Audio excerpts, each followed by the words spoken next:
Bab 315 Master Istana meminta bantuan 1. Di bawah desakan kekuatan Devan, darah Kirin di tubuhnya mulai perlahan memasuki tubuh Avaris.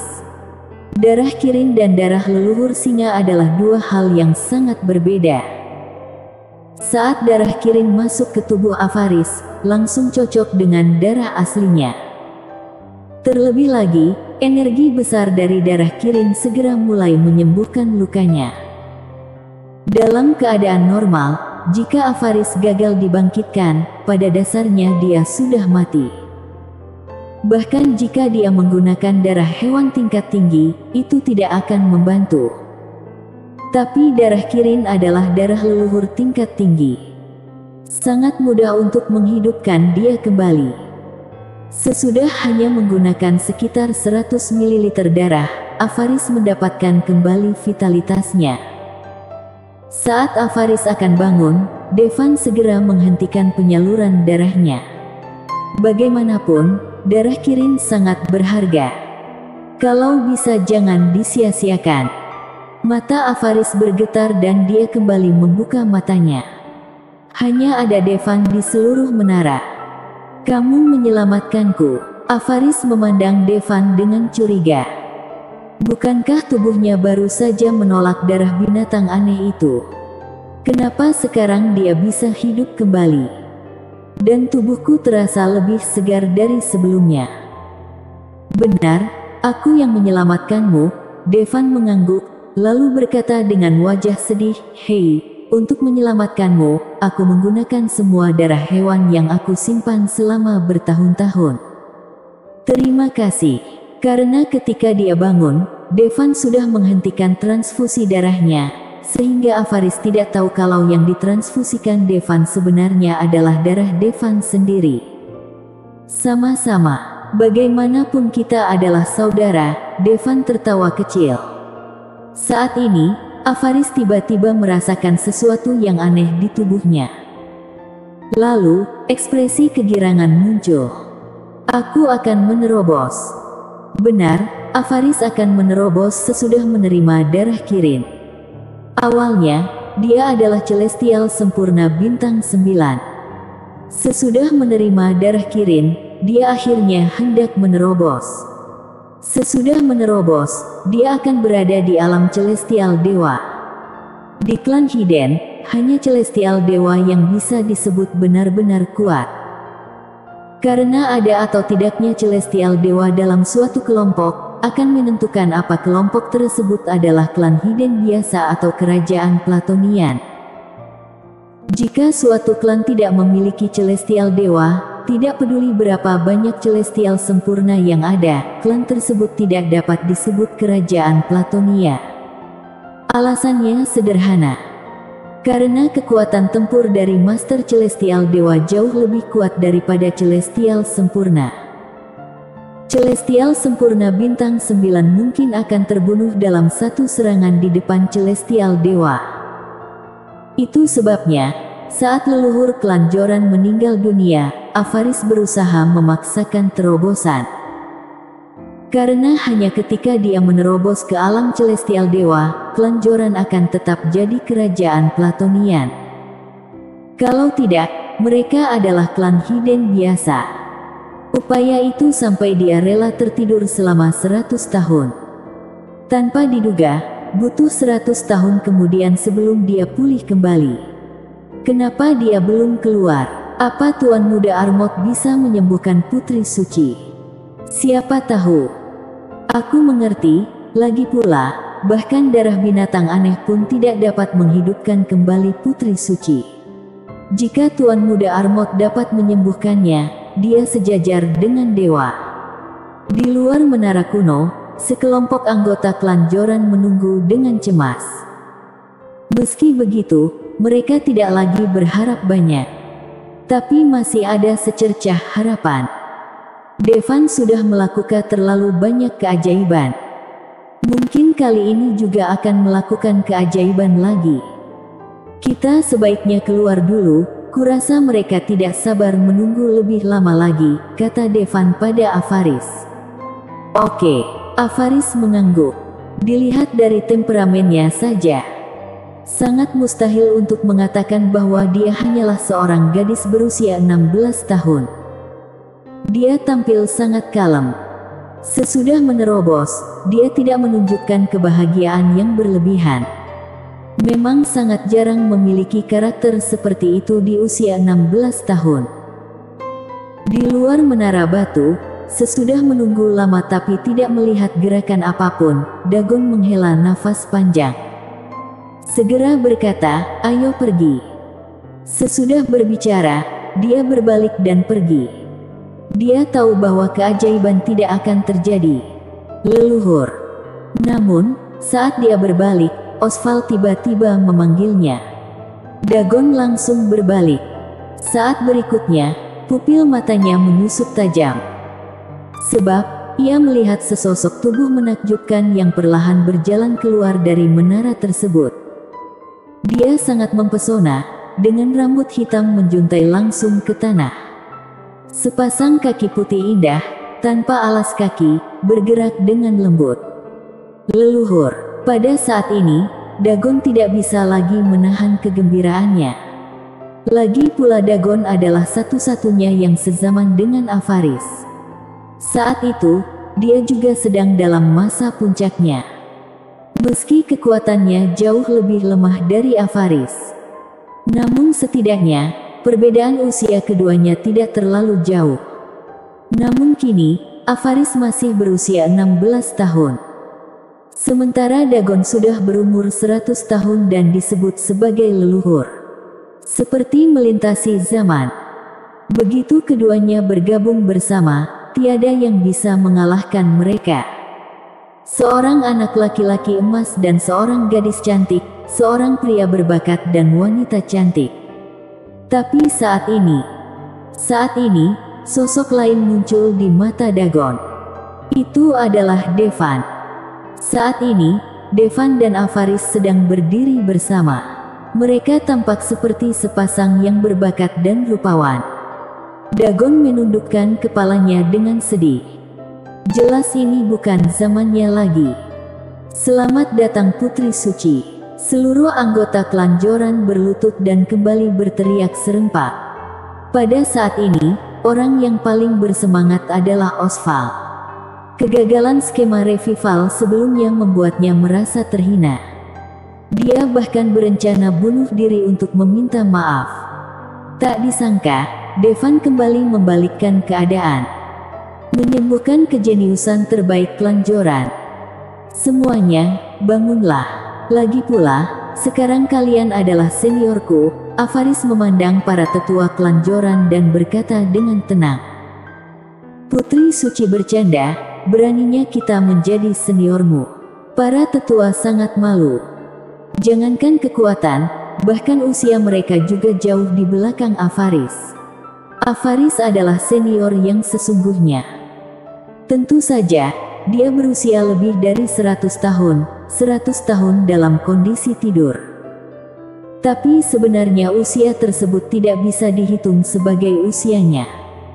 Aku nyatakan bahwa mulai hari ini, klan Joran akan kembali ke kerajaan Platonian. Suara Avaris bergema di seluruh klan Joran. Avaris jelas baru berusia 16 tahun, tapi suaranya penuh keagungan dan dominasi. Putri Suci, kamu. Sesudah mendengar kata-kata Avaris, Dagon memandangnya dengan penuh semangat. Avaris mengangguk dan berkata, benar, aku sudah menerobos ke alam celestial dewa. Alam celestial dewa. Bersambung. Bab 315 Master Istana meminta bantuan 2. Meski Dagon sebenarnya sudah menebaknya. Lagi pula, jika dia belum menerobos ke alam celestial dewa, mana mungkin Avaris mengatakan klan Joran akan kembali ke kerajaan Platonian. Tapi dengan perkataan Avaris, dia tetap merasa sangat gembira hingga hampir menitikkan air mata. Hal yang sama berlaku untuk klan Joran lainnya selain Dagon. Mereka berlutut di tanah lagi. Selamat kepada Putri Suci, selamat Putri Suci. Meskipun begitu, Avaris baru saja tiba di Celestial Dewa. Namun dengan bakatnya, pencapaian masa depan pasti tidak akan rendah. Bagaimanapun, kekuatan dari Avaris adalah bakatnya. Dia Celestial Dewa berusia 16 tahun. Bahkan di kalangan kerajaan Platonian, hal ini sangat jarang terjadi. Dapat diperkirakan bahwa dalam beberapa dekade mendatang, klan Joran akan semakin kuat. Terlebih lagi, meskipun darah binatang aneh sudah habis digunakan oleh klan bandit, tubuh binatang aneh masih ada. Akan menambah banyak kekuatan tempur klan Joran. Selama beberapa hari berikutnya, seluruh klan Joran merayakannya. Apalagi banyak klan Hiden yang diundang ke jamuan makan. Dulunya klan Joran kesulitan mengundang orang-orang dari klan Hiden. Tapi sekarang, setelah mengetahui bahwa klan Joran memiliki Celestial Dewa, semua orang akan berlomba-lomba datang. Kalau tidak cari muka pada klan Joran sekarang, lalu kapan lagi? Namun saat perayaan berlangsung, Devan mendapat telepon. Alisnya langsung berkerut. Itu adalah panggilan dari Master Istana, Imelda. Tuan Muda Armot, aku benar-benar tidak punya pilihan. Aku mengikuti permintaanmu untuk menyelamatkan Zoya Nacis, tapi dia bersikeras untuk mati dan menolak pergi. Itu terjadi pada saat Devan berada di klan Hiden. Sebuah peristiwa besar juga terjadi di negara Al-Sutra. Artinya, kasus Zoya akan segera dibuka kembali. Ini menimbulkan kejutan besar. Bagaimanapun, Zoya dulunya juga merupakan tokoh terkenal di negara Al-Sutra. Dia pernah memberikan kontribusi besar pada negara Al-Sutra. Namun pada akhirnya, dia dipenjara seumur hidup karena pemberontakan. Saat itu, banyak orang yang tidak bisa menerima hasil ini. Namun seiring berjalannya waktu, masyarakat sudah melupakan vetera tersebut. Namun, sesudah berita sidang dibuka kembali, pendukung Zoya kembali ramai. Kita hanya tua, tapi belum mati. Nama Jenderal Zoya Nacis harus dikembalikan. Aku berani bersumpah demi generasi ke-18 leluhurku, bahwa Jenderal Nacis tidak akan pernah memberontak. Ada banyak seruan di dunia online. Karena dipimpin oleh Master Istana, semua organisasi resmi berupaya sekuat tenaga menangani masalah ini. Semua bukti dari tahun itu dicari. Beberapa Master Istana juga kembali aktif, mengumpulkan bukti dari mana-mana. Tapi, bukti akhir tidak bisa menunjukkan kalau Zoya tidak bersalah. Dengan begini, menurut hukum dan peraturan negara Al-Sutra saat ini, Zoya tidak dipenjara seumur hidup, tapi harus dieksekusi di depan umum. Beberapa Master Istana tidak mengharapkan hasil seperti itu. Mereka hanya bisa menyelamatkan Zoya dari sel langsung sesuai dengan apa yang dikatakan Devan. Namun Zoya adalah orang berpendirian teguh. Jika dia tetap dituduh, dia rela dipenggal. Dia ingin menggunakan darahnya untuk membuktikan bahwa dia, Zoya, mengabdikan seluruh hidupnya untuk negara Al-Sutra, mati sampai akhir hayatnya dan tidak berniat memberontak. Ayah, tolong ikut aku. Meski Regina juga ingin membersihkan tuduhan pada ayahnya, dia juga berharap ayahnya masih bisa hidup. Namun, Zoya sudah bertekad dan menolak pergi. Kalaupun pada akhirnya dia dijatuhi hukuman mati, dia bersedia. Putriku, tahukah kamu apa yang membuatku bertahan selama 15 tahun di tempat gelap itu? Itu karena, aku menantikan suatu hari nanti, aku bisa membuat dunia tahu bahwa aku adalah orang yang berpegang teguh pada pendirianku. Jika aku harus menanggung tuduhan, lebih baik darahku tumpah di tempat eksekusi. Zoya mengucapkan setiap kata dengan serius. Regina sudah menangis. Tuan Nacis, masih ada harapan dalam hidup ini. Sebaiknya kamu pergi bersama kita. Tetua Sloti juga membujuk. Ya, kalau kamu mati, tidak ada yang bisa kita lakukan lagi. Beberapa master istana bergantian membujuknya, namun sayangnya dia tidak bisa dibujuk sama sekali. Imelda tidak punya pilihan selain menelepon Devan. Tentu saja, dia sebenarnya tidak berharap apapun dari Devan. Carikan aku bukti, kamu harus menemukan bukti untuk mengembalikan nama Zoya. Suara Devan tanpa ragu. Imelda berkata dengan ekspresi malu, tapi Tuan Muda Armot, kami benar-benar berusaha sekuat tenaga. Selama ini, kami menemukan ribuan saksi terkait kejadian Zoya, namun hasilnya semua membuktikan bahwa Zoya bersalah. Satu-satunya hal yang dapat membuktikan dia tidak bersalah. Siapa yang bisa membuktikan dia tidak bersalah? Mata Devan berbinar. Satu-satunya yang bisa membuktikan bahwa dia tidak bersalah, tidak bisa keluar untuk membuktikannya. Imelda menghela nafas. Apa mereka sudah mati? Devan mengerutkan keningnya. Bukan begitu, kata Imelda. Kenapa? Mungkinkah dia tidak mau keluar setelah kalian panggil? Tanya Devan. Dengan reputasi 5 master istana, siapa di negara Al-Sutra yang berani menolaknya?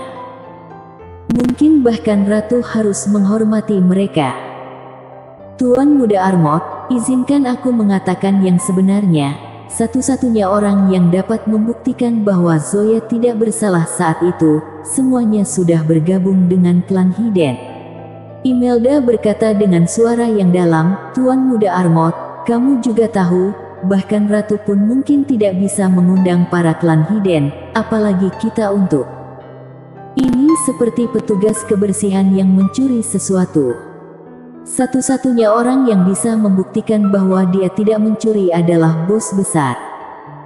Siapa yang bisa mengajak bos besar bersaksi untuk seorang petugas kebersihan? Dan untuk orang-orang klan Hiden? Seorang jenderal belaka, tidak ada bedanya dengan semut. Tidak mungkin mereka mau bersaksi untuk Zoya. Zoya tidak memiliki reputasi yang cukup. Master istana juga tidak akan dihormati. Bahkan Ratu Al-Sutra saja tidak dianggap.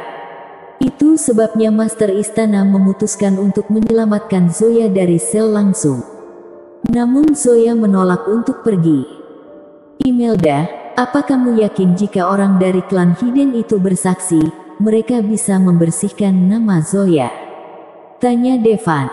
Oke, Tuan Muda Armot, selama orang-orang dari klan Hiden mau maju, tidak peduli apa yang terjadi pada saat itu, kalaupun mereka tidak ada hubungannya dengan masalah ini, mereka akan bisa membersihkannya nama Zoya. Meskipun bukti itu penting, orang yang membuktikannya jauh lebih penting. Imelda berkata dengan suara yang dalam. Tentunya dengan reputasi klan Hiden, jika dia mau bersaksi untuk Zoya, bahkan jika Zoya bersalah, keputusan akhirnya akan jadi tidak bersalah. Inilah pengaruh klan Hiden terhadap dunia luar. Sesudah mendengar perkataan Imelda, Devan merasa lega. Dia berkata dengan tenang, kapan persidangan akan dimulai? Besok. Baiklah, mari kita lanjutkan persidangan sesuai prosedur biasa. Ajak Devan. Hah, Imelda tercengang saat mendengar ini. Jika persidangan dilakukan sesuai jadwal, maka bisa dikatakan Zoya sudah pasti akan mati. Apa tidak ada yang bisa Devan lakukan? Ya, itulah klan Hiden. Meski Devan adalah pemuda paling berbakat yang pernah mereka temui. Tapi dibandingkan dengan klan Hiden, mereka pikir Devan tidak ada apa-apanya. Meski begitu, keributan yang ditimbulkan oleh Devan baru-baru ini bisa dikatakan menggemparkan dunia. Namun, beritanya tidak keluar dari klan Hiden. Bagaimanapun, ini adalah hal yang sangat memalukan bagi orang klan Hiden, mereka tidak akan membiarkan berita itu menyebar. Karena akan mempengaruhi citra mereka sebagai klan Hiden. Oleh karena itu, meskipun Devan hendak mengungkap kebenaran yang terjadi di klan Hiden, tapi orang di dunia luar tidak menerima kabar sama sekali. Bahkan mesin pencari pun tidak memunculkan kata Devan. Bersambung.